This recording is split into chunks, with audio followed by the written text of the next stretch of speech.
¿Alguna vez has tenido la sensación de que la historia que te contaron no está completa? Como si en el gran teatro de la fe y las creencias solo te hubieran mostrado el acto final, la versión pulida y aprobada por los directores. Pero, ¿qué hay de los ensayos? ¿Qué hay de las escenas eliminadas? ¿De los actores expulsados del escenario por atreverse a improvisar su guión? Hoy no vamos a hablar de dogmas ni de catecismo. Hoy vamos a hacer algo mucho más arriesgado. Vamos a tirar de un hilo, uno muy antiguo, que conecta a dos de las figuras más rebeldes de la historia. Un hilo que comienza con el hombre que fundó una religión y termina con el filósofo que fue desterrado por intentar liberarla de sí misma. Esta es la historia de cómo el primer hereje del cristianismo encontró a su último y más brillante heredero. Así que prepárate. Lo que estás a punto de escuchar desafía casi todo lo que probablemente te han enseñado. Y antes de sumergirnos en estas aguas profundas, me llena de una inmensa curiosidad saber desde qué rincón del mundo me estás acompañando hoy y qué hora marca tu reloj en este preciso instante. Déjamelo saber en los comentarios aquí abajo. Me encanta leerlos y sentir que esta conversación cruza fronteras y usos horarios. Ahora sí, comencemos el viaje. Para entender la magnitud de una rebelión, primero debemos pintar el lienzo de la obediencia. Debemos caminar por las polvorientas calles de la Judea del primer siglo. Olvida por un momento las imágenes de postales y los vitrales de iglesias. Imagina un lugar real, un territorio ocupado, hirviente de tensiones políticas y fervor religioso. Esto no era un remanso de paz. Era una olla a presión bajo el control del Imperio Romano. Y en el centro de todo, controlando la vida espiritual, económica y social, se alzaba una estructura de poder religioso formidable. No existía el judaísmo como un bloque único. Era un campo de batalla de ideas, una arena donde distintas facciones luchaban por el alma del pueblo. Por un lado, tenías a los saduceos. Piénsalos como la aristocracia sacerdotal, la élite conservadora. Eran los dueños del Templo de Jerusalén, el epicentro del universo judío. Controlaban el negocio de los sacrificios, una industria multimillonaria en términos de la época. Para ellos, la religión era el templo, y el templo eran ellos. Eran pragmáticos, colaboracionistas con Roma para mantener su estatus, y teológicamente muy estrictos. Solo aceptaban la Torá escrita, los 5 primeros libros de la Biblia, y rechazaban conceptos populares como la resurrección de los muertos o la existencia de ángeles y demonios. La vida terminaba en la tumba, y lo único que importaba era el ritual correcto en el lugar correcto, su templo. Luego tenías a sus grandes rivales, los fariseos. Si los saduceos eran la aristocracia, los fariseos eran los intelectuales de la clase media, los maestros del pueblo. Su poder no residía en el templo, sino en la sinagoga y en su profundo conocimiento de la ley. A diferencia de los saduceos, ellos creían firmemente en la ley oral, una vasta colección de tradiciones e interpretaciones transmitidas de generación en generación, que según ellos, Moisés también había recibido en el Sinaí. Esto les daba una flexibilidad inmensa. Podían adaptar la ley a la vida cotidiana, algo que los saduceos, atados a su texto literal, no podían hacer. Creían en la resurrección, en ángeles, en el libre albedrío y en la providencia divina. Eran inmensamente populares entre la gente común, quienes veían en ellos a los verdaderos guardianes de la identidad judía frente a la opresión romana y la corrupción de la élite. Pero su sistema, con sus miles de reglas sobre la pureza, la comida y el Shabbat, podía convertirse en una carga asfixiante. Pero el espectro no terminaba ahí. En las cuevas del desierto de Qumrán vivían los esenios. Eran una comunidad monástica, ascetas que se habían apartado de lo que consideraban la corrupción del templo y de la sociedad. Vivían en una estricta comunidad de bienes, obsesionados con la pureza ritual y el estudio de las escrituras. Se veían a sí mismos como los verdaderos hijos de la luz, esperando la batalla final contra los hijos de las tinieblas. Eran apocalípticos, creían que el fin de los tiempos estaba cerca y que Dios intervendría de forma cataclísmica. Y en el otro extremo, tenías a los celotes. Ellos no esperaban pasivamente. Eran los revolucionarios, los luchadores por la libertad. Para ellos, la única ley era la de Dios, y pagar impuestos al César era idolatría. Abogaban por la violencia, por la rebelión armada para expulsar a los romanos y restaurar el reino de Israel. El Mesías que ellos esperaban no era un maestro espiritual, sino un rey guerrero que destruiría a sus enemigos con la espada. En este mundo, en este caldero de esperanzas mesiánicas, frustración política y reglas asfixiantes, aparece un predicador itinerante de una aldea insignificante de Galilea, un tal Jesús. Y desde el primer momento se niega a encajar en ninguna de estas cajas. No es un sacerdote saduceo, no es un erudito fariseo, no es un monje esenio ni un guerrero celote. Es otra cosa. Y esa otra cosa es lo que lo convertirá en el hombre más peligroso de Judea. Su método no es la confrontación directa al principio, sino la subversión sutil, una que es mucho más peligrosa. Comienza con una frase que dinamita los cimientos de la autoridad farisea. Oísteis que fue dicho a los antiguos, pero yo os digo. ¿Quién era él para decir, pero yo os digo? Los fariseos basaban toda su autoridad en la cadena de tradición. Moisés recibió la ley, se la dio a Josué, Josué a los ancianos a los profetas. Jesús rompe esa cadena. No cita a rabinos famosos, no se apoya en la tradición. Apela a su propia autoridad inherente. Esto, para un fariseo, no es solo arrogancia, es un cortocircuito en todo el sistema. Y lo que dice es aún más radical. Los mandamientos decían, no matarás. Él dice que enfadarse con un hermano ya es un crimen ante el tribunal de Dios. La ley prohibía el adulterio. Él dice que mirar a una mujer con deseo en el corazón ya es adulterio. ¿Se dan cuenta de lo que está haciendo? Está tomando la ley, el orgullo de los fariseos, y la está interiorizando de una manera imposible de legislar. Ningún tribunal fariseo podía juzgar los pensamientos de un hombre. Jesús estaba trasladando el campo de batalla de la plaza pública al alma humana, un lugar donde su autoridad era la única que contaba. Estaba volviendo su sistema de control irrelevante, y luego está su comportamiento, un escándalo andante para una sociedad obsesionada con la pureza. La pureza era la tecnología social que mantenía el orden. Los puros no se mezclaban con los impuros. Los judíos no comían con gentiles. Los sanos no tocaban a los leprosos. Los justos no se asociaban con los pecadores. Jesús hace estallar estas fronteras. Come en casa de Mateo, un publicano, un recaudador de impuestos. Los publicanos eran la personificación de la traición. Judíos que trabajaban para Roma, enriqueciéndose a costa de su propio pueblo. Eran impuros por definición. Cuando los fariseos lo critican, su respuesta es una bofetada teológica.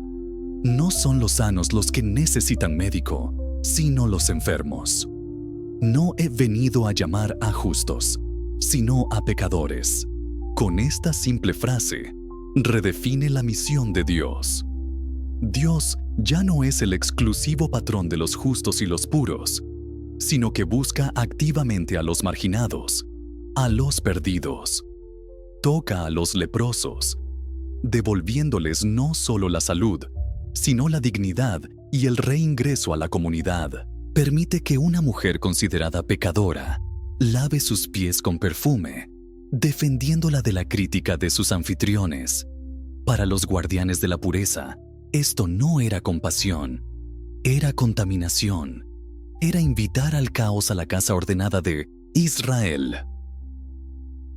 Pero el acto final de desafío, la declaración de guerra abierta, ocurre en el corazón mismo del poder saduceo, el Templo de Jerusalén. Durante la Pascua, la festividad más importante, la ciudad se llenaba de peregrinos. Estos peregrinos necesitaban cambiar sus monedas romanas, que llevaban la imagen idólatra del César, por la moneda especial del templo para pagar el impuesto anual, y necesitaban comprar animales puros, sin defecto, para los sacrificios, aprobados por las autoridades sacerdotales. Era un monopolio sagrado, una fuente masiva de ingresos para la aristocracia saducea. Cuando Jesús entra en el atrio de los gentiles y vuelca las mesas de los cambistas y los puestos de los vendedores de palomas, no es un simple arrebato de ira, es un acto profético y un ataque económico calculado. Está interrumpiendo el flujo de dinero, y sus palabras son una condena inequívoca. Mi casa será llamada casa de oración para todas las naciones, pero vosotros la habéis convertido en una cueva de ladrones. Al citar a los profetas Isaías y Jeremías, se envuelve en el manto de la autoridad profética para declarar que toda la institución del templo se ha corrompido desde dentro. Para los saduceos, esto es una insurrección. Este hombre no solo amenaza su teología, amenaza su billetera. A partir de este momento, el destino de Jesús está sellado. Ha ofendido mortalmente a las dos facciones más poderosas de Judea. Los fariseos lo ven como un hereje que pervierte la ley y usurpa la autoridad de los maestros. Los saduceos lo ven como un revolucionario que amenaza su control sobre el templo y su delicado equilibrio de poder con Roma. Sus enemigos, que normalmente se desprecian entre sí, encuentran una causa común. Este hombre tiene que desaparecer. Pero, ¿cómo deshacerse de él? Aquí es donde la anatomía de su herejía se vuelve crucial. Las autoridades judías, bajo el dominio romano, no tenían la potestad de ejecutar a nadie. Podían juzgar asuntos religiosos, pero la pena capital era un monopolio del prefecto romano. Necesitaban transformar su crimen religioso, la blasfemia, en un crimen político que Roma se tomara en serio.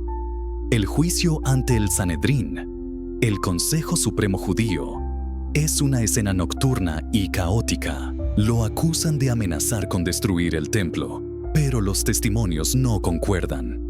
El sumo sacerdote, Caifás, un saduceo astuto, entiende que necesita algo más claro. Va directo al grano, lo pone bajo juramento y le pregunta: ¿eres tú el Cristo, el Hijo del Bendito? La respuesta de Jesús es la condena que buscan.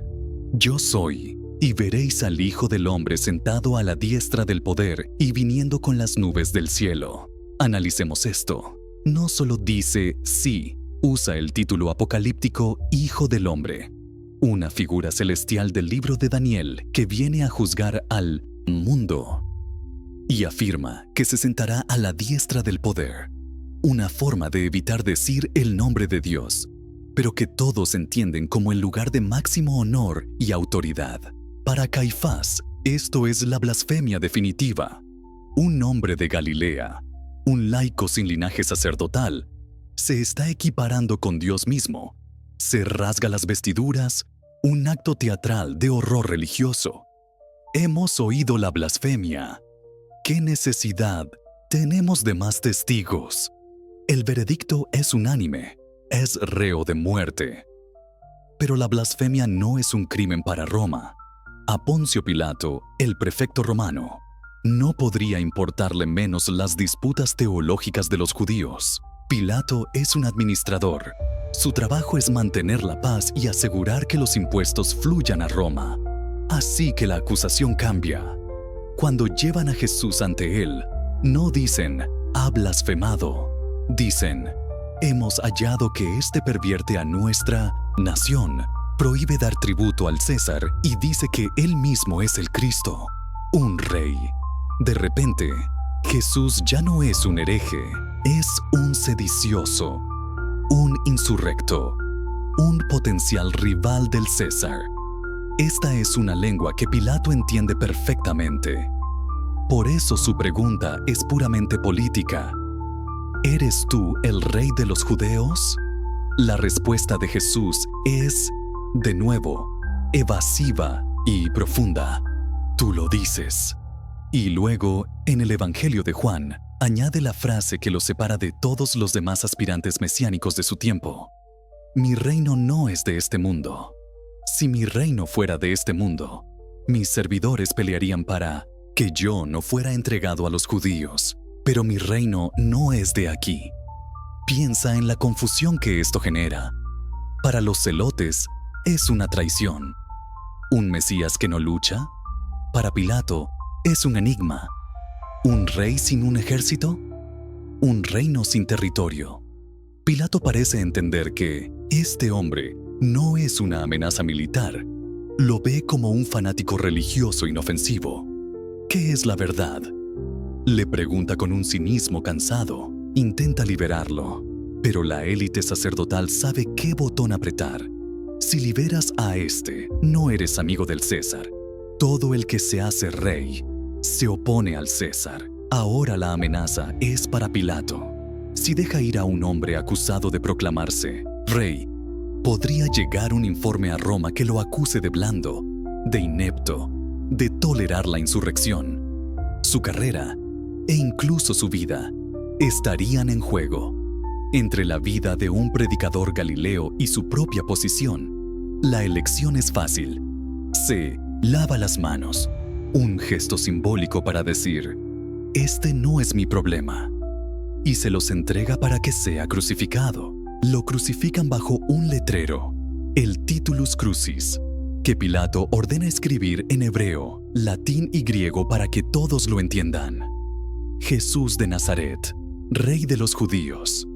Es su última burla, tanto a Jesús como a la élite judía. Aquí tienen a su rey, parece decir, clavado en una cruz. La herejía fundamental de Jesús, entonces, fue doble. Para su propio pueblo, fue la blasfemia de usurpar una autoridad que solo pertenecía a Dios y de declarar obsoleto el sistema del templo al perdonar pecados directamente, un acto que dinamitaba toda la estructura sacerdotal. Para Roma, fue condenado por el crimen político que se derivaba lógicamente de esa blasfemia. Si tienes la autoridad de Dios, eres un rey, y en el Imperio Romano, solo hay lugar para un soberano. El César fue aplastado en la intersección de la ortodoxia religiosa y el poder imperial. Y aquí es donde la historia da un giro que nadie podría haber previsto. La muerte de un hereje normalmente es el final de la historia. Sus seguidores se dispersan, sus ideas se desvanecen.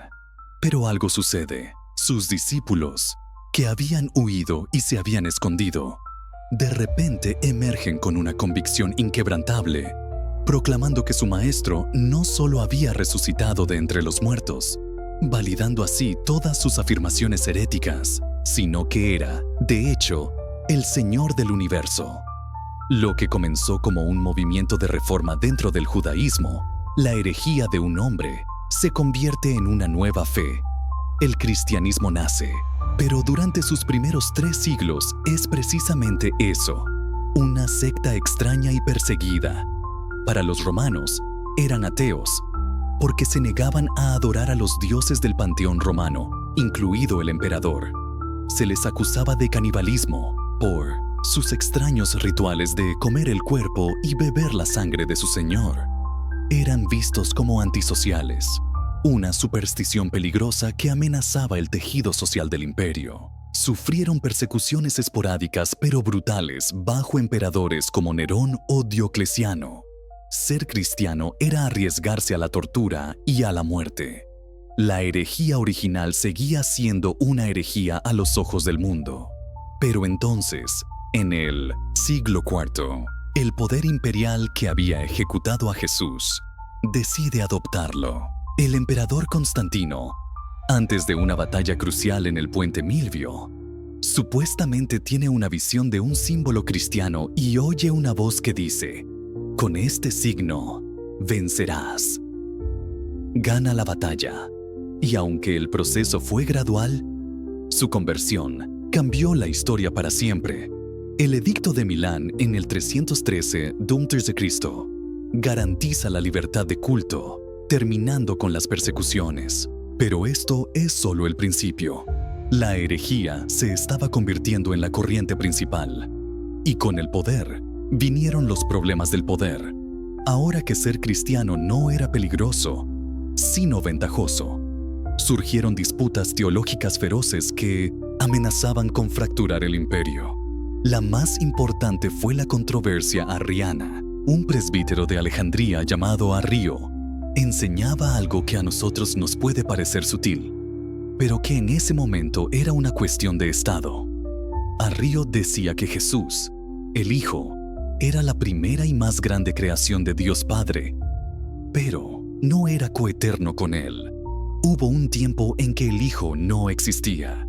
Para sus oponentes, liderados por el obispo Atanasio, esto era una herejía monstruosa que relegaba a Jesús a una categoría de semidios y destruía la base de la salvación.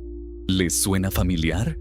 Un debate sobre la naturaleza exacta de Jesús y su relación con Dios. Constantino, un político pragmático, no un teólogo, vio estas disputas como una amenaza a la unidad de su imperio. Así que hizo lo que los emperadores romanos hacían mejor. Convocó un comité. En el año 325, en la ciudad de Nicea, se celebra el primer concilio ecuménico. Cientos de obispos de todo el mundo conocido se reúnen, con el emperador presidiendo. No estaban allí solo para orar. Estaban allí para forjar una ortodoxia, para decidir, por votación, cuál era la creencia correcta. Y como en toda política, hubo debates acalorados, presiones, alianzas. Al final, la postura de Atanasio ganó. Se redactó el Credo de Nicea, que declara que el Hijo es de la misma sustancia, homoousios, que el Padre, coeterno e increado. Arrio y sus seguidores fueron condenados como herejes y exiliados. De la noche a la mañana, la creencia de una facción se convirtió en la doctrina oficial del imperio, respaldada no solo por la autoridad de la Iglesia, sino por el poder de la espada del César. El cristianismo, la antigua herejía, ahora tenía su propia lista de herejes. La rueda había girado por completo, y si crees que esto fue un caso aislado, estás muy equivocado. Este proceso se repitió una y otra vez. Se celebraron más concilios para debatir la naturaleza del Espíritu Santo, o cómo exactamente lo divino y lo humano se combinaban en Cristo. Cada concilio producía un ganador, que era la ortodoxia, y un perdedor, que era la herejía. Pero, ¿qué pasaba con las otras versiones del cristianismo que ya existían?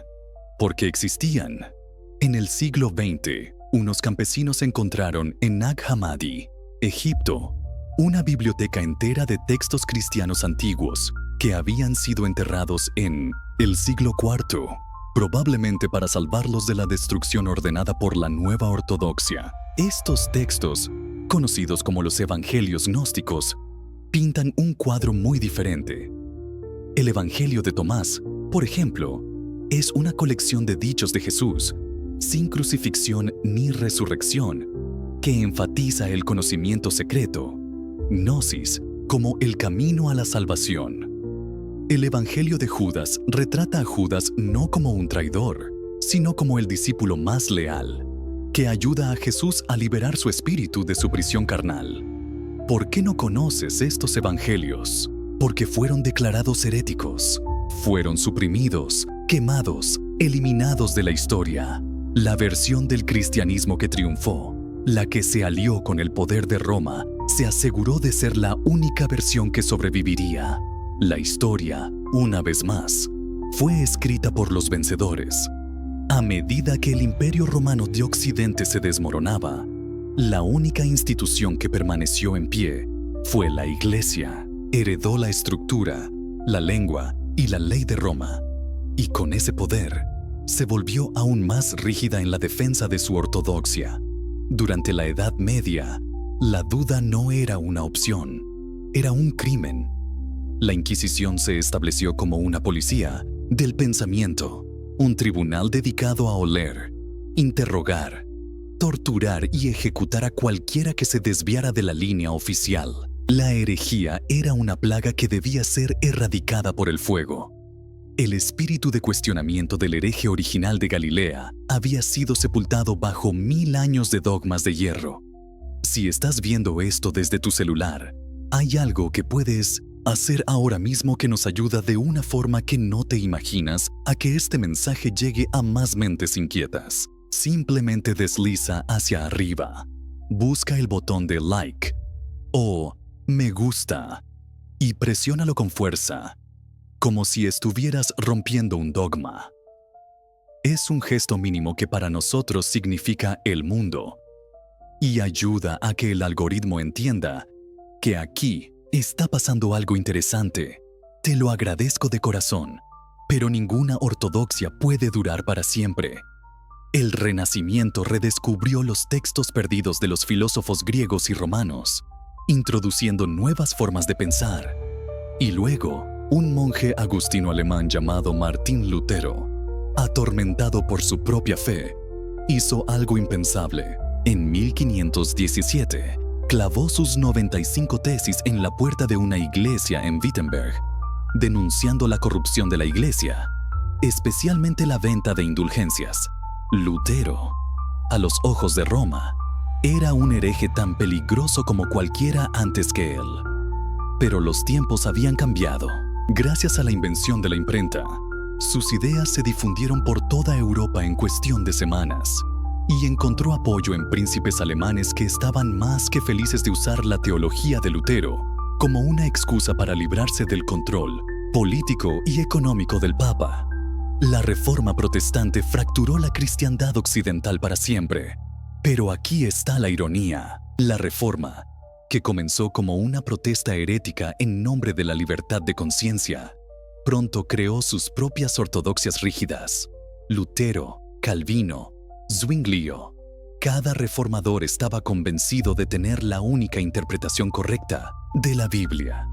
Y fueron tan brutales en la supresión de la disidencia como lo había sido la Iglesia Católica.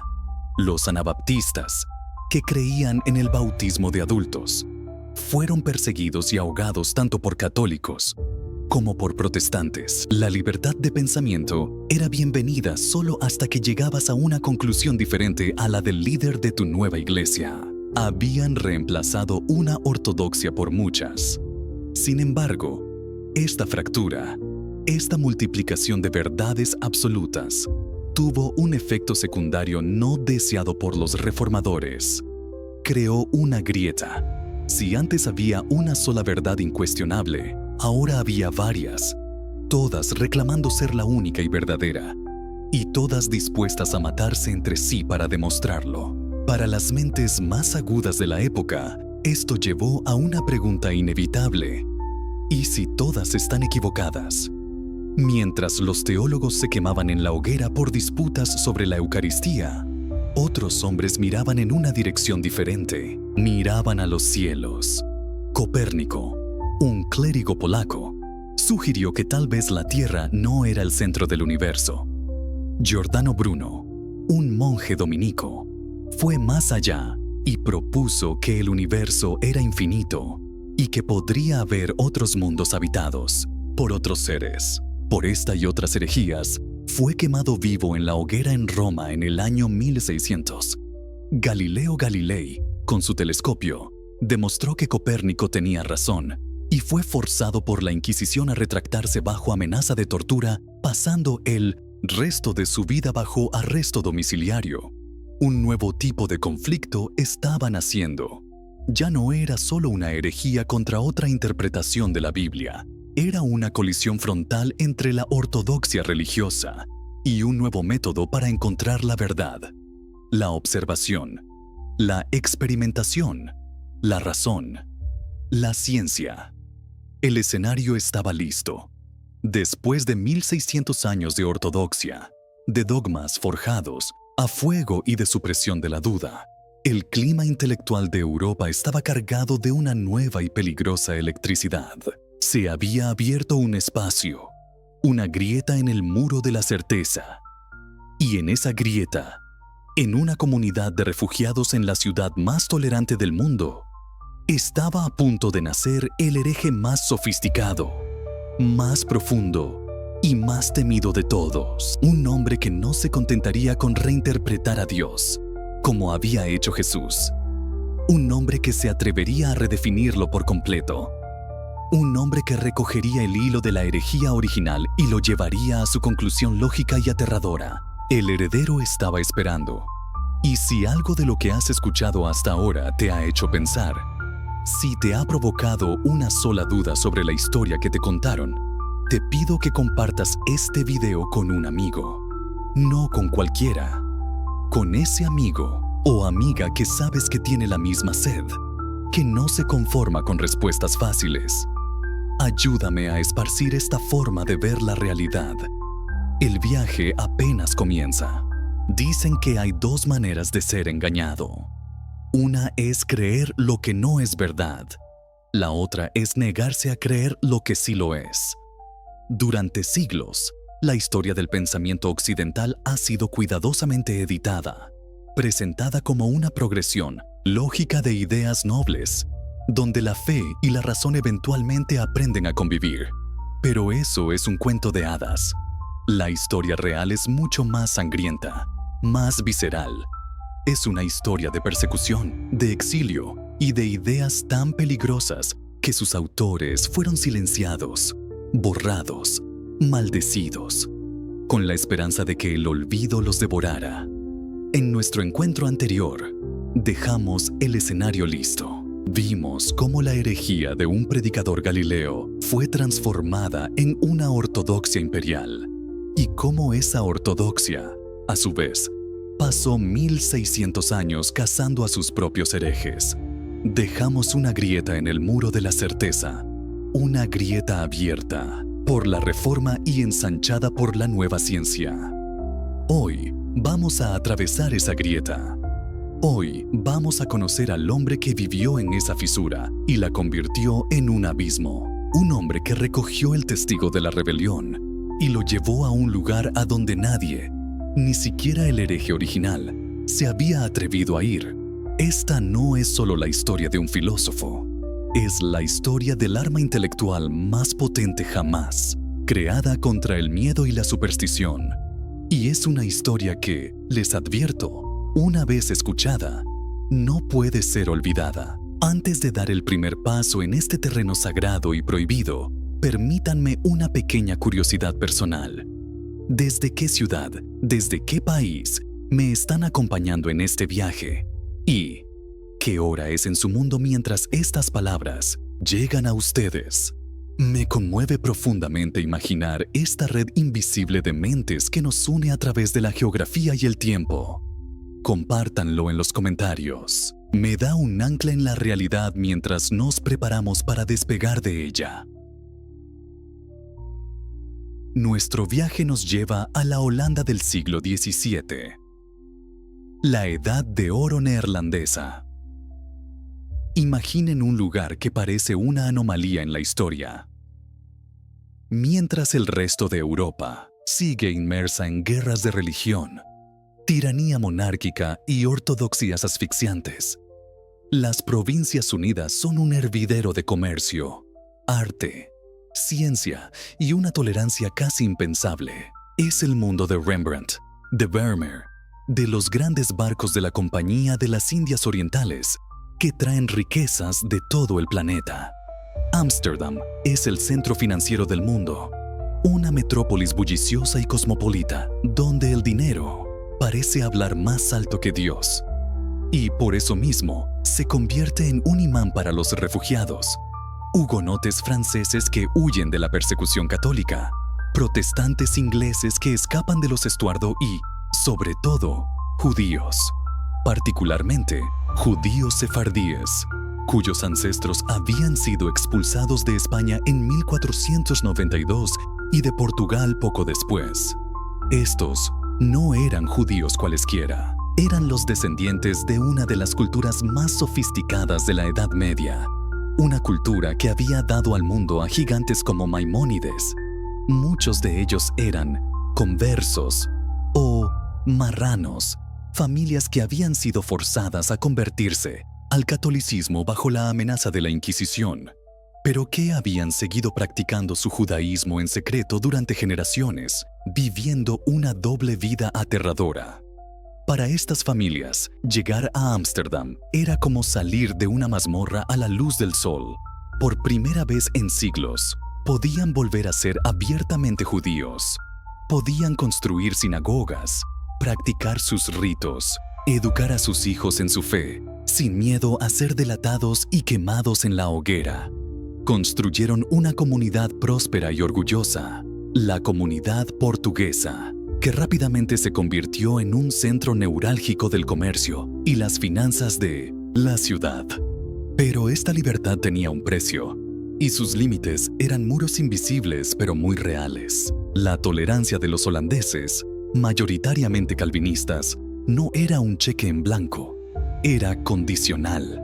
Se toleraba a los judíos siempre y cuando no causaran problemas, no hicieran proselitismo y, sobre todo, no ofendieran las sensibilidades cristianas. La comunidad judía vivía en una especie de libertad bajo fianza, y sus líderes, los rabinos y los parnasim, los notables laicos que gobernaban la comunidad, lo sabían perfectamente. Su máxima prioridad era la supervivencia del grupo, y para ello, la cohesión, la unidad y una disciplina interna férrea eran absolutamente esenciales. No podían permitirse el lujo de tener disidentes que pusieran en peligro su frágil pacto con las autoridades de la ciudad. La comunidad era un refugio. Sí, pero un refugio con reglas muy estrictas. En el seno de esta comunidad, en 1632, nace un niño llamado Baruch de Spinoza. Su familia era respetada. Comerciantes que, como tantos otros, habían huido de la Inquisición en Portugal. Desde joven, Baruch es una estrella. Se sumerge en el estudio de los textos sagrados, la Torá, el Talmud, los comentarios de los grandes sabios medievales. Su mente es tan brillante, su comprensión tan profunda, que todos en la comunidad esperan que se convierta en un gran rabino, una luz para su generación. Asiste a la yeshiva, la escuela talmúdica, dirigida por rabinos prestigiosos como Menasé ben Israel, un hombre de fama internacional que incluso negoció con Oliver Cromwell el reasentamiento de los judíos en Inglaterra. Pero la mente de Baruch no se contenta con un solo universo de conocimiento. Ámsterdam es una encrucijada de ideas. Además del hebreo y el portugués, aprende latín, la lengua franca de la ciencia y la filosofía europea. Esto le abre una puerta a un mundo completamente nuevo. Un mundo que existía fuera de los muros de la sinagoga. Comienza a leer a los filósofos antiguos, a los escolásticos medievales y, crucialmente, a los pensadores más revolucionarios de su tiempo. Lee a Descartes. René Descartes es la figura que parte la filosofía moderna en dos. Su pienso, luego existo, establece la razón individual como el fundamento de toda certeza.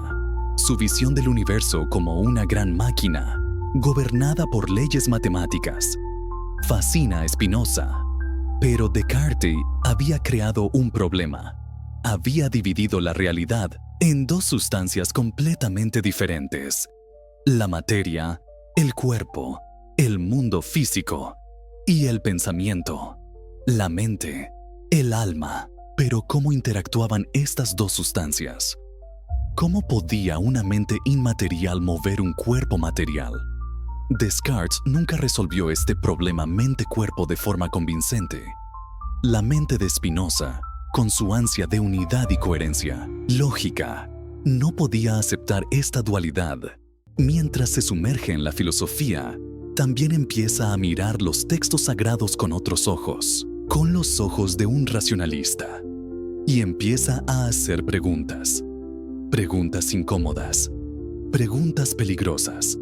Si la Torá fue entregada por Dios a Moisés, ¿por qué contiene tantas repeticiones, contradicciones y pasajes que parecen escritos mucho después de la época de Moisés? Si los profetas hablaban en nombre de Dios, ¿por qué sus mensajes estaban tan atados a su imaginación y a las limitaciones políticas de su tiempo? ¿Son los milagros violaciones de las leyes de la naturaleza? ¿O simplemente fenómenos que no entendemos? Y la pregunta más peligrosa de todas, ¿es Dios realmente como lo describen los rabinos y los teólogos? Un ser personal, un rey, un juez, con emociones humanas como la ira y los celos, que da leyes y exige obediencia.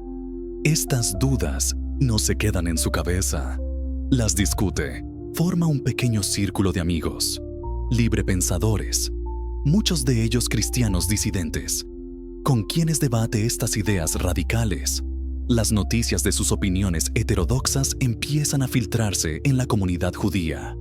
Los líderes se alarman, intentan razonar con él, traerlo de vuelta al redil. Le ofrecen una pensión anual para que guarde silencio. Él se niega. No puede comprarse su silencio. Para él, la búsqueda de la verdad se ha convertido en una obligación moral y filosófica, más importante que la lealtad a la comunidad, más importante que su propia seguridad. La tensión llega a un punto de no retorno. Los líderes de la sinagoga temen que si las ideas de Spinoza se hacen públicas, las autoridades calvinistas los acusen de albergar a un ateo, poniendo en peligro a toda la comunidad. Tienen que hacer una demostración de fuerza, cortar el miembro infectado para salvar el cuerpo. El 27 de julio de 1656, un día que debería estar marcado en la historia del pensamiento, Baruch de Spinoza, a los 23 años, es convocado a la sinagoga portuguesa de Ámsterdam. Él no asiste, y en su ausencia, se lee el texto más brutal de excomunión jamás pronunciado en esa comunidad, el Cherem Tontu. Imaginen la escena. El arca que contiene los rollos de la Torá se abre. Se encienden velas negras. Se toca el shofar, el cuerno de carnero, con un sonido largo y lúgubre.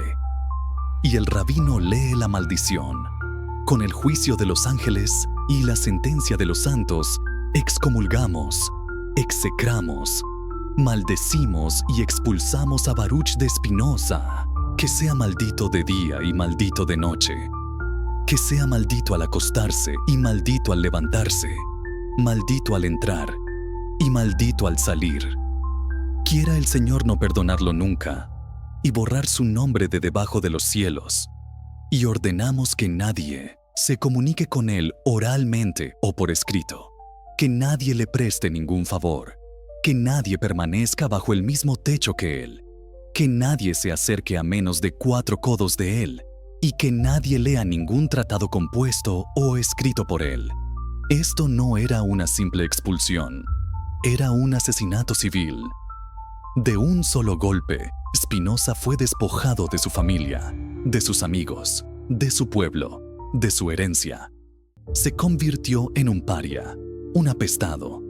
La tradición cuenta que incluso hubo un intento de asesinarlo con un cuchillo a la salida de la sinagoga.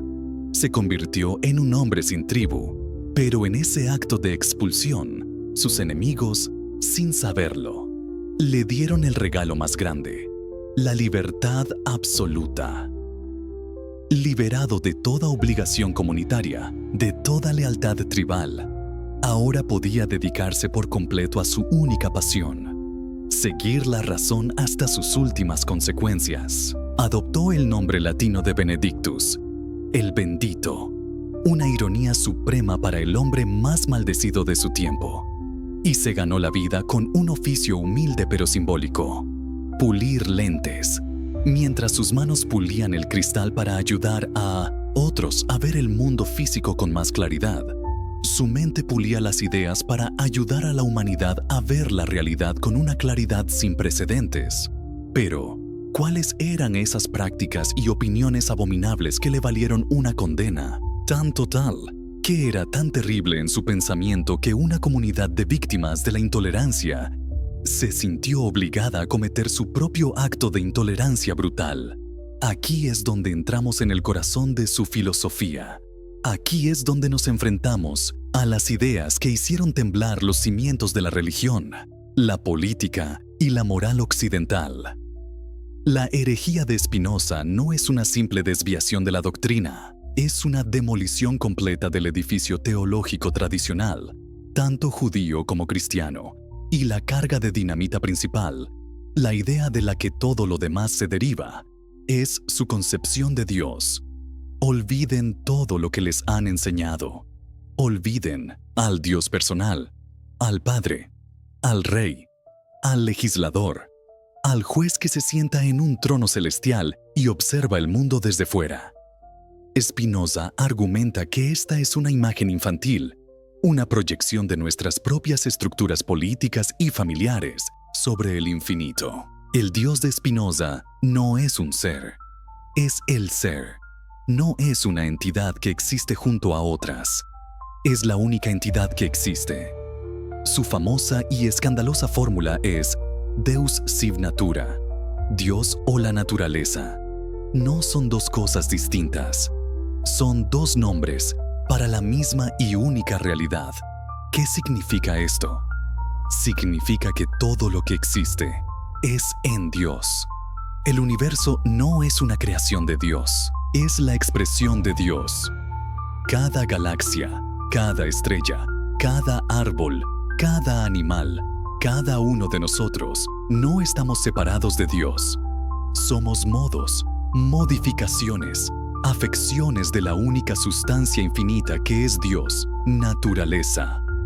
Dios no está allá arriba, está aquí mismo, en la estructura matemática de un cristal de nieve, en las leyes de la física que gobiernan el movimiento de los planetas, en la complejidad bioquímica de una célula, en el impulso por perseverar en la existencia que compartimos todos los seres vivos. Dios no es trascendente, existiendo fuera y por encima del mundo. Es radicalmente inmanente, presente en cada fibra del ser.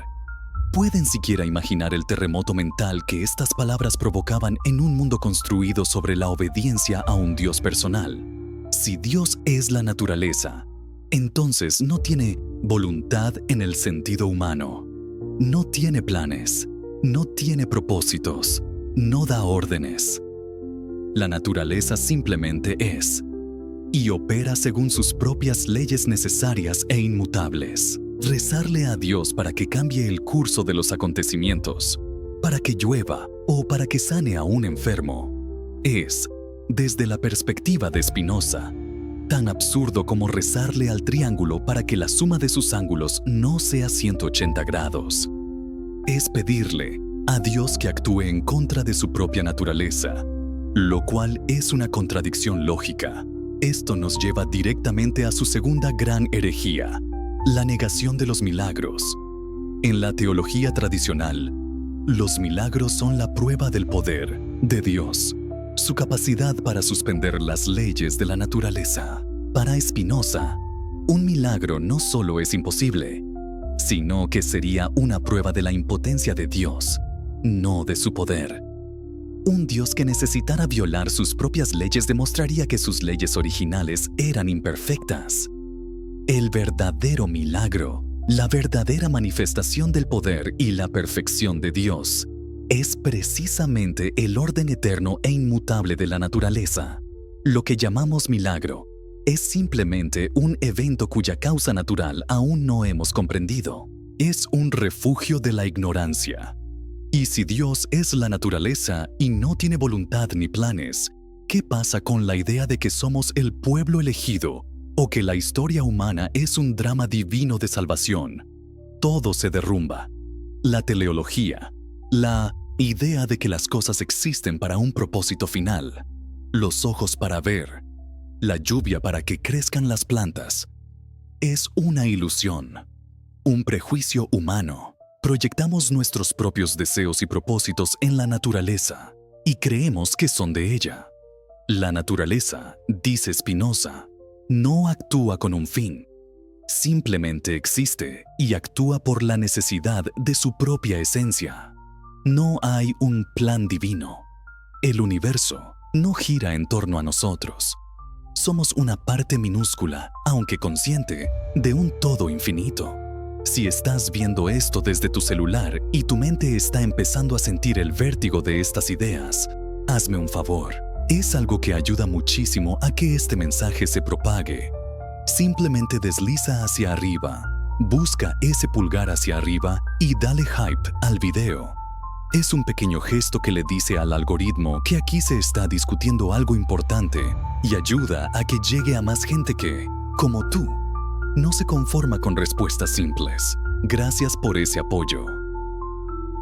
Ahora, si Dios es así, impersonal e inmanente, ¿qué hacemos con la Biblia?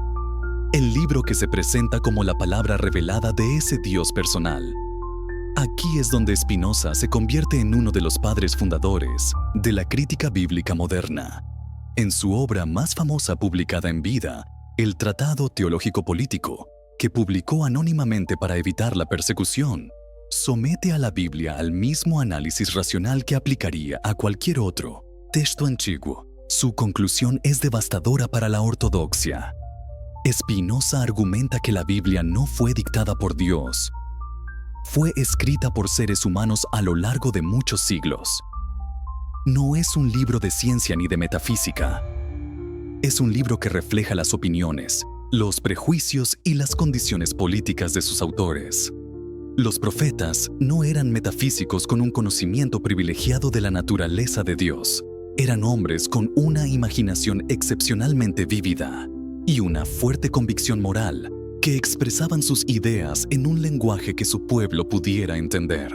Por eso la Biblia describe a Dios con atributos humanos, no porque Dios sea así, sino porque esa era la única manera de mover a las masas ignorantes hacia la obediencia y un comportamiento moral básico. Por lo tanto, la Biblia debe ser interpretada como un documento histórico, no como la verdad literal e infalible. ¿Moisés escribió los primeros 5 libros?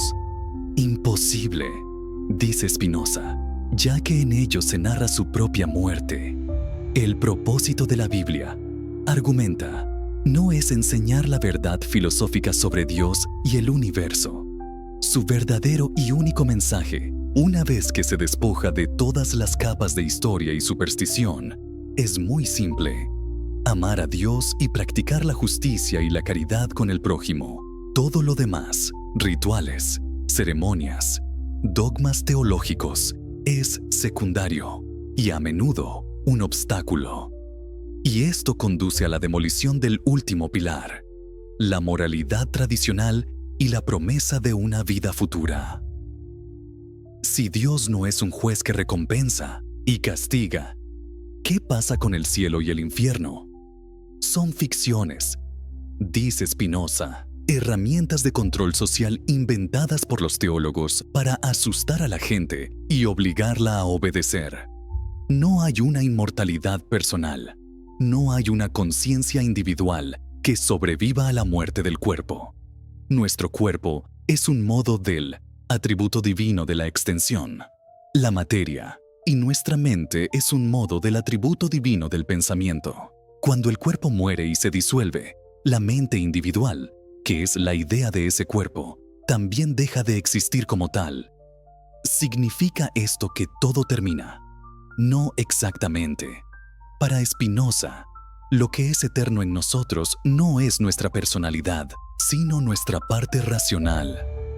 Cuanto más comprendemos las verdades eternas de la naturaleza, las leyes de la física, las reglas de la lógica, la naturaleza de las emociones, más participa nuestra mente de la eternidad de Dios, naturaleza, la salvación, la felicidad, la beatitud.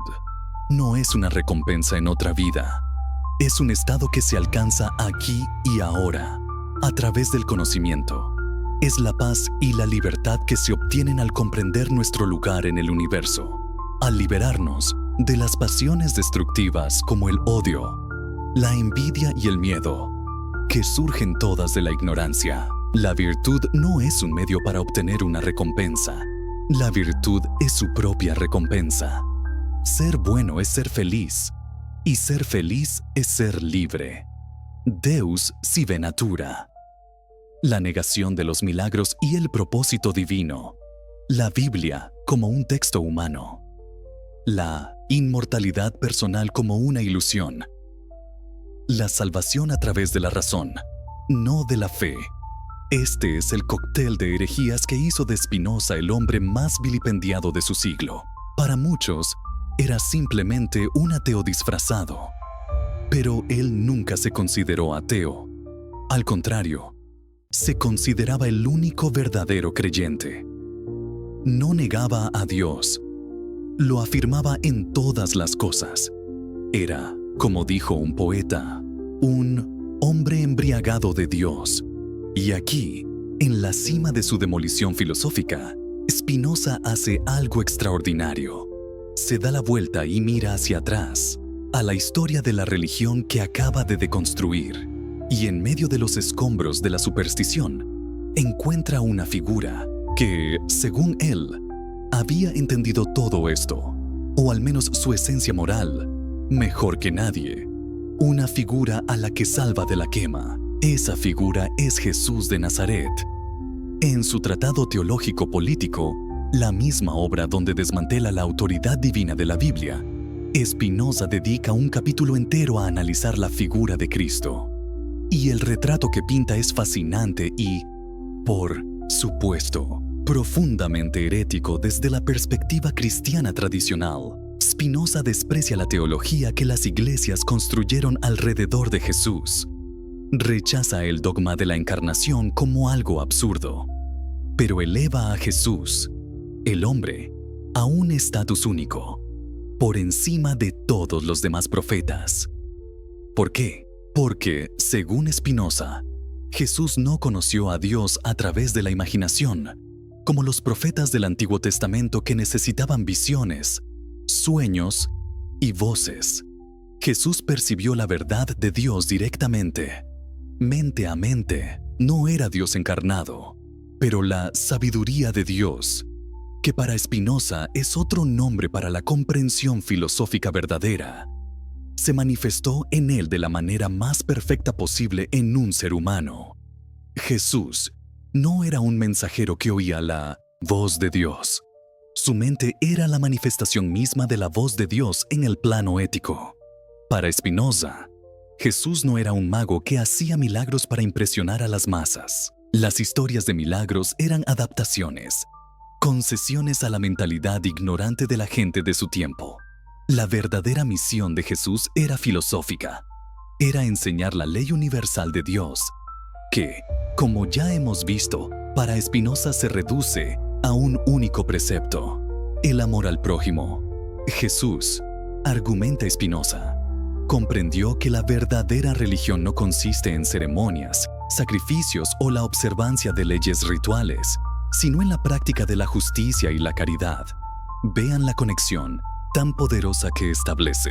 Jesús, al igual que el propio Spinoza, vino a liberar a los hombres de la esclavitud de la ley, de la superstición. Su ataque a los fariseos no era solo una disputa interna, era, a los ojos de Spinoza, el ataque de la filosofía y la ética universal contra el ritualismo vacío y el nacionalismo tribal. Cuando Jesús decía, "El reino de Dios está dentro de vosotros", Spinoza lo interpretaba como una declaración filosófica. La verdadera piedad y felicidad se encuentran en la mente, en la práctica de la virtud, no en un reino político externo. Spinoza ve a Jesús como su gran predecesor en la lucha contra la religión organizada, que usa el miedo y la superstición para controlar a las personas. Jesús, el hereje original, atacó a la élite sacerdotal de su tiempo.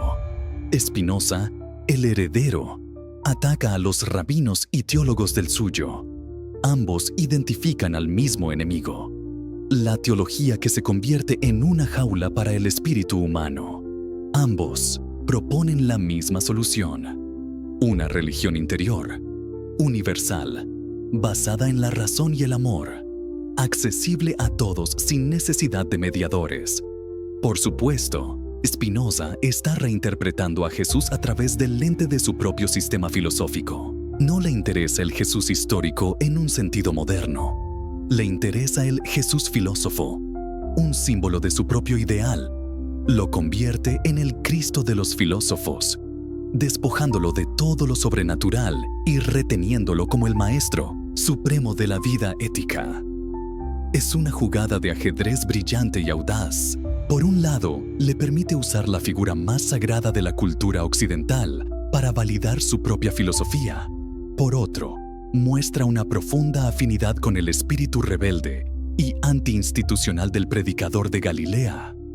Spinoza, el judío excomulgado, encuentra a su aliado más cercano en el judío hereje que fue ejecutado 1600 años antes. Ve en él no al fundador de una nueva iglesia, sino al destructor de todas las iglesias. Ve un espíritu hermano, otro solitario que se atrevió a decir, «Pero yo os digo», frente a la ortodoxia de su tiempo. El hilo que comenzamos a tirar nos ha llevado desde las calles de Jerusalén hasta los canales de Ámsterdam. Hemos visto cómo la rebelión de uno fue sofocada y luego transformada en el poder de otro. Y hemos visto cómo, mucho tiempo después, otro rebelde, armado no con parábolas sino con axiomas geométricos, lanzó un desafío aún más fundamental. Un desafío tan profundo que su eco sigue resonando hasta nuestros días, en cada debate sobre ciencia y religión, sobre la libertad de expresión y sobre la naturaleza misma de la realidad. La historia de la herejía no es una línea recta, es un río subterráneo que a veces desaparece de la vista, pero que siempre vuelve a emerger, con más fuerza, en los lugares más inesperados. Spinoza fue, quizás, el manantial más caudaloso de ese río. Si has llegado hasta aquí, si has sentido cómo estas ideas expandían o desafiaban tu visión del mundo, te pido una última cosa. Comparte este video. No lo hagas por mí, hazlo por la idea misma. Compártelo con esa persona que sabes que tiene una mente inquieta, que no teme a las preguntas difíciles. Ayúdame a que esta conversación, este acto de rebelión intelectual, cruce más fronteras y encienda más luces, en un mundo que a menudo prefiere la comodidad de las viejas respuestas. El simple acto de compartir una nueva pregunta puede ser la forma más poderosa de resistencia. Hay pensamientos que son como semillas. Una vez que se plantan en la mente, es imposible arrancarlos. Pueden permanecer latentes durante años, décadas, incluso siglos, enterrados bajo capas de doctrina y miedo. Pero no mueren. Esperan. Esperan la grieta, la fisura en la tierra endurecida de la ortodoxia para poder germinar. Y cuando lo hacen, su crecimiento es imparable. Y la estructura que se construyó sobre ellos para contenerlos, inevitablemente, se viene abajo. En nuestros encuentros anteriores, hemos desenterrado una de esas semillas. Trazamos su viaje desde Millwansee, las colinas de Galilea, donde fue plantada por un hereje carismático, hasta los canales de Ámsterdam, donde fue cultivada y refinada por un filósofo excomulgado, hasta convertirla en una bomba de tiempo intelectual. Hemos visto las ideas. Ahora, vamos a ver la explosión. Vamos a seguir la onda expansiva de esa detonación a través de la historia, para ver cómo 2 milenios de pensamiento rebelde no solo cambiaron la filosofía, sino que forjaron el mundo moderno en el que tú y yo vivimos hoy. Este es el acto final, el momento en que las ideas abstractas se convierten en revoluciones, en constituciones, en la libertad misma de estar tú ahí y yo aquí, compartiendo estos pensamientos prohibidos. Y hablando de eso, me ayuda a anclar esta conversación saber que no estoy hablando al vacío. Escríbeme en los comentarios si te sientes cómodo ¿Desde qué parte de nuestro mundo estás conectado?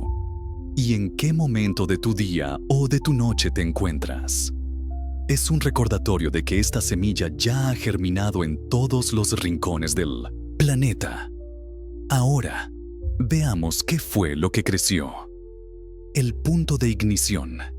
El enemigo común que une a Jesús y a Spinoza a través de 16 siglos de distancia es su ataque frontal y despiadado a la religión organizada, pero no a la fe, no a la espiritualidad, sino a la institución, a la estructura de poder que se interpone entre el ser humano y lo divino, o entre el ser humano y la verdad. Ambos libraron una guerra, con armas muy distintas, contra los intermediarios. Pensemos en Jesús. Su crítica a los fariseos es visceral, es apasionada, es profundamente personal, cuando los llama sepulcros blanqueados, hermosos por fuera, pero por dentro llenos de huesos de muertos y de toda inmundicia. Está usando una de las imágenes más potentes de su cultura. En una sociedad obsesionada con la pureza ritual, los sepulcros eran la máxima fuente de contaminación. Tocarlos te hacía impuro. Jesús está diciendo que los guardianes de la pureza son, en realidad, la fuente misma de la podredumbre espiritual. ¿Y cuál es su crimen? La hipocresía, la desconexión total entre el ritual externo y la intención interna. Los acusa de filtrar el mosquito y tragarse el camello, de preocuparse por detalles minúsculos de la ley, como el diezmo de la menta y el eneldo, mientras descuidan lo más importante de la ley: la justicia, la misericordia y la fe. Jesús ve un sistema donde la apariencia de piedad se ha vuelto más importante que la piedad misma. Un sistema donde los hombres imponen cargas pesadas y difíciles de llevar sobre los hombros de los demás, pero ellos ni con un dedo quieren moverlas. Es un ataque a la religión como performance, como teatro social diseñado para mantener el estatus y el poder de una élite. Su objetivo es demoler el edificio de la autoridad autoconferida y reemplazarlo con una relación directa, no mediada, entre el individuo y su Padre Celestial. Una relación basada en el corazón, no en el libro de reglas. Ahora, avancemos 1600 años. Spinoza se enfrenta al mismo enemigo, pero sus armas han cambiado. Donde Jesús usaba la parábola y el aforismo moral, Spinoza utiliza el bisturí, el lado de la lógica y el análisis histórico. Su ataque no es pasional, es clínico.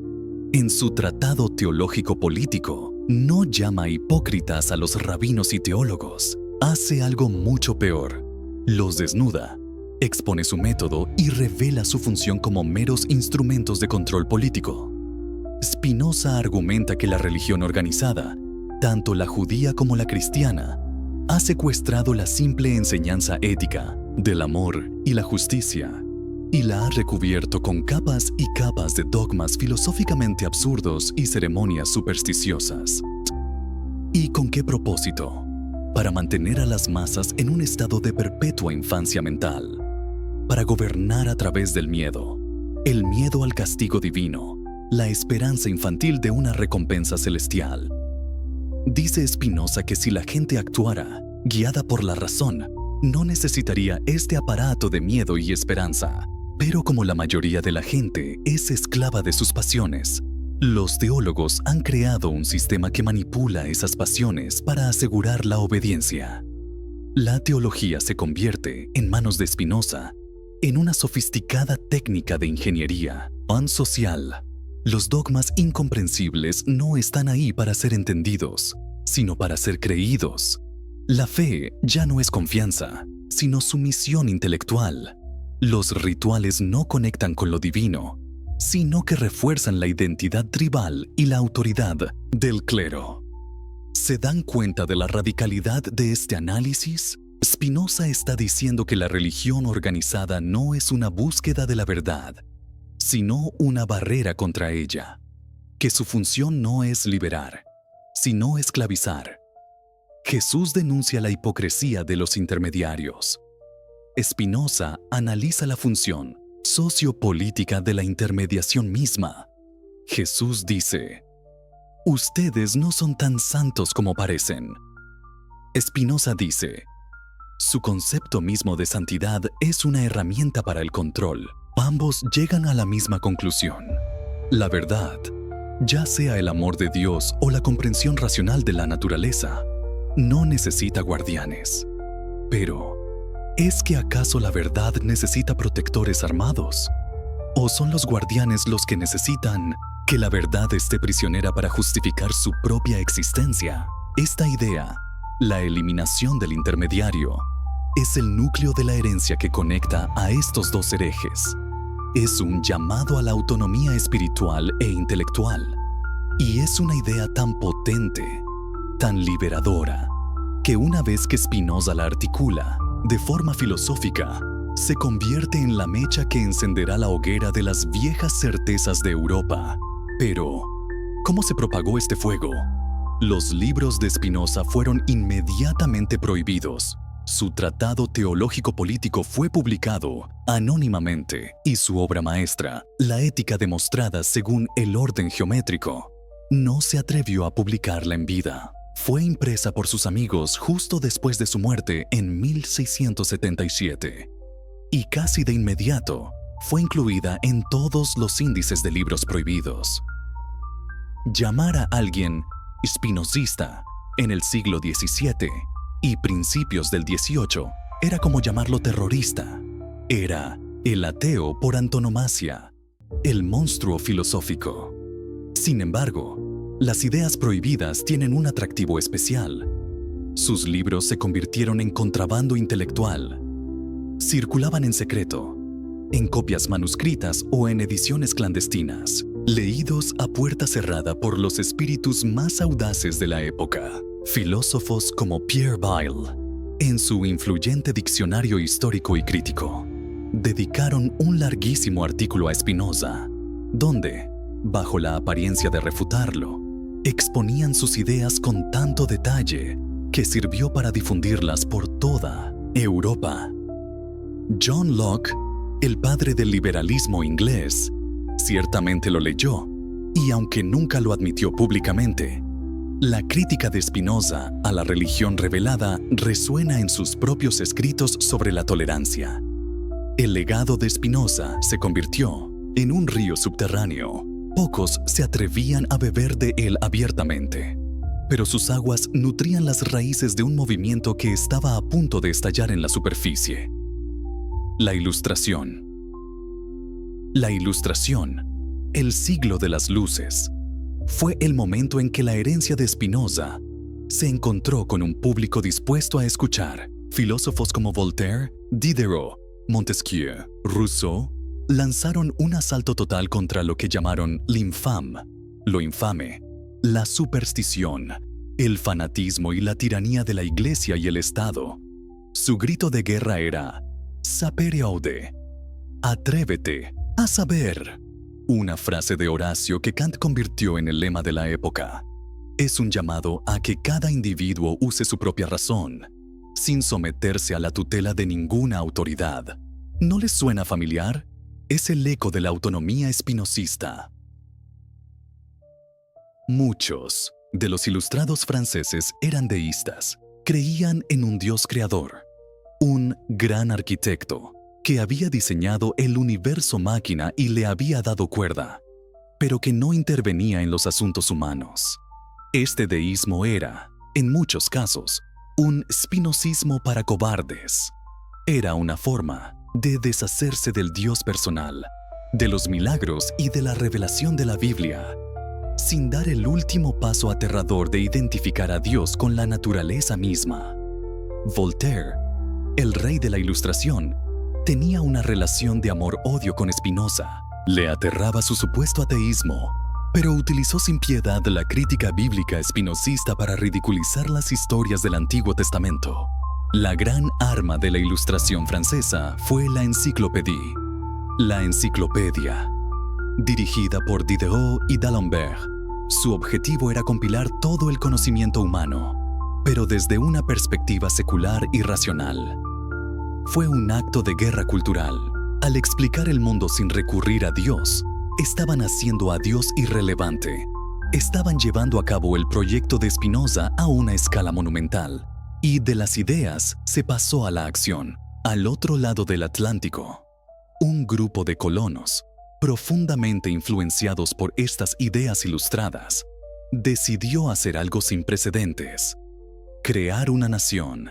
Figuras como Thomas Jefferson, Benjamin Franklin y James Madison eran lectores voraces de esta nueva filosofía. Jefferson, que editó su propia versión de la Biblia recortando todos los milagros y dejando solo las enseñanzas morales de Jesús, era esencialmente un espinosista en su visión de Cristo como un gran filósofo moral y un deísta en su visión de Dios. Cuando redactaron la Declaración de Independencia y la Constitución de los Estados Unidos, plasmaron el legado herético en un documento político: la idea de que los derechos a la vida, la libertad y la búsqueda de la felicidad son evidentes por sí mismos y otorgados por un creador impersonal y no por una iglesia o un rey, es la culminación de este linaje de pensamiento. Y lo más revolucionario de todo, la primera enmienda. El Congreso no hará ninguna ley con respecto al establecimiento de una religión o que prohíba el libre ejercicio de la misma. La separación de la Iglesia y el Estado, la libertad de conciencia, el sueño político del Tratado Teológico Político de Spinoza, el libro más prohibido de su siglo, se convirtió en la ley fundamental de una nueva república. Fue la victoria póstuma del hereje. Y si la Revolución Americana fue la aplicación controlada de estas ideas, la Revolución Francesa de 1789 fue la explosión caótica. Los revolucionarios franceses no solo querían limitar el poder de la Iglesia, querían aniquilarlo. Confiscaron sus tierras, abolieron sus privilegios, masacraron a sacerdotes. En el apogeo del radicalismo, reemplazaron el cristianismo por el culto a la razón.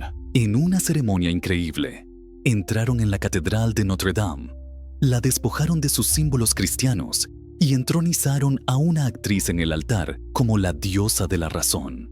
¿Puede haber una imagen más espinosista que esa? El universo impersonal de la razón reemplazando al Dios personal de la revelación en el corazón mismo de la cristiandad europea. Por supuesto, la historia es más compleja y sucia. La Ilustración tuvo sus sombras, y las revoluciones devoraron a sus propios hijos. Pero el punto es innegable. Las preguntas heréticas formuladas por un predicador en Judea y sistematizadas por un filósofo en Holanda se habían convertido en la fuerza motriz que demolió el antiguo régimen y sentó las bases de la modernidad secular, la democracia liberal y los derechos humanos, la libertad de pensar, de creer o no creer, que hoy damos por sentada, fue comprada con la sangre y el exilio de estos herejes. Si estás viendo esto desde tu celular y sientes la magnitud de esta herencia, la importancia de proteger esta libertad de pensamiento que tanto costó ganar, ayúdame a que este mensaje se mantenga vivo. Dale hype a este video. Presiona ese pulgar hacia arriba.